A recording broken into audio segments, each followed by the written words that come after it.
Hello दोस्तों, आज का इंग्लिश वर्ड है एनालिस्ट। एनालिस्ट का क्या मतलब है, आइए सीखते हैं आज की इस छोटी सी वीडियो में।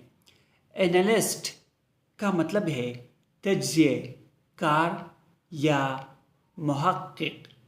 In English, it means a person who analyzes or examines something. For example, he is a market analyst.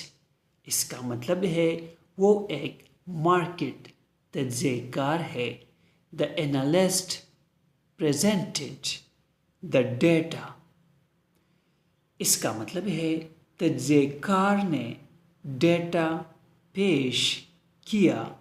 दोस्तों, वीडियो को लाइक और शेयर ज़रूर करें।